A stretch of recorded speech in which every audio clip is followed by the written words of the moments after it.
જય શ્રી રામાપીર મિત્રો, આજે આપણે આ વિડીયોની અંદર રામાપીરની બાવણી સાંભળીશું અને રામાપીર દેવના પૂરો સાર વિસ્તારથી સમજીશું.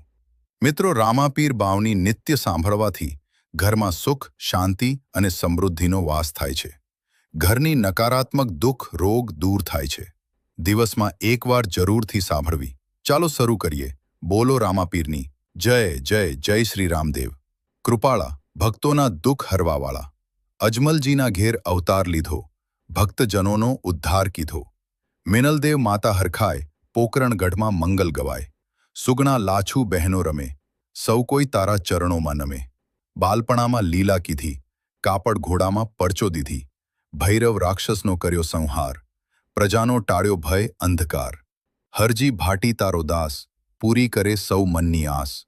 રૂપલી નગરી પરચા પૂર્યા, દુખિયારાના દુખણા દૂરે કર્યા. મક્કાથી આવ્યા પંચપીર, પરચો જોઈ થયા મતિધીર. પોતાના વાસણ મંગાવી દીધા, પીરોએ પણ શિર નમાવી લીધા. પીરોના તમે પીર કહેવાઓ, જગતમાં રામસા પીર કહેવાઓ. કોઢીઓની કાયા નિરોગી કીધી, અંધજનોને દ્રષ્ટિ દીધી. ડાલીબાઈએ સ્મરણ કીધું, પરમધામનું સુખ મેળવી લીધું. ભાદરવા માસની બીજ સોહાય, રામદેવજીના ગુણગાન ગવાય. જે જન ભાવે બાવની ગાય, તેના સકલ મનોરથ સિદ્ધ થાય. મિત્રો, આ હતી રામાપીર દેવની બાવણી. હવે સાંભળીશું રામાપીર દેવની બાવણી વિસ્તારથી. બાવણીમાં વર્ણવવામાં આવેલા મુખ્ય પડચાઓ અને પ્રસંગો દ્વારિકાધીશ ભગવાન શ્રીકૃષ્ણ દ્વારા પોકરણગઢના રાજા અજમલજી અને માતા મિનલદેવના ઘેર કલિયુગમાં અધર્મનો નાશ કરવા માટે રામદેવજી રૂપે અવતાર લેવાની પાવન કથા. પોકરણ અને આસપાસના વિસ્તારમાં પ્રજા ઉપર ત્રાસ વર્તાવતા ભૈરવ નામના દૈત્યનો ઉદ્ધાર કરી પ્રજાજનોને ભયમુક્ત કરવાનો પ્રસંગ.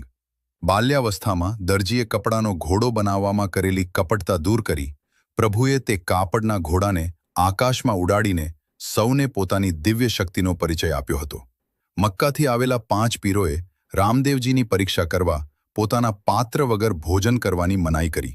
ત્યારે પ્રભુએ પરવારમાં મક્કાથી તેમના જ મૂળ કાસા, વાસણ સ્થળ પર પ્રગટ કરી દીધા. આ પરચાથી પ્રભાવિત થઈને પીરોએ તેમને પીરોના પણ પીર, રામસા પીરનું બિરુદ આપ્યું. રામદેવ પીર બાવની પાઠનું મહાત્મ્ય અને પૂજન વિધિ દરરોજ સવારે અથવા સાંજે ધૂપ, દાદાની જ્યોત અને દાસી જીવન કે રામદેવજીના ચિત્ર સમક્ષ શ્રદ્ધાપૂર્વક આ બાવનીનો પાઠ કરવાથી ઘરમાંથી કલેશ અને નકારાત ઉર્જા દૂર થાય છે. ભાદરવા મહિનાની શુક્લ પક્ષની બીજ, અવતાર બીજ તેમજ દર મહિનાની એકમ બીજના દિવસે બાવનીનો પાઠ કરવો અત્યંત ફળદાયી ગણાય છે. કોઈ વિશિષ્ટ સંકલ્પ કે કષ્ટ નિવારણ માટે 11 કે 21 દિવસ સુધી નિયમિત રામદેવ પીર બાવનીના પાઠનું અનુષ્ઠાન કરવામાં આવે છે. બોલો રામાપીરની જય.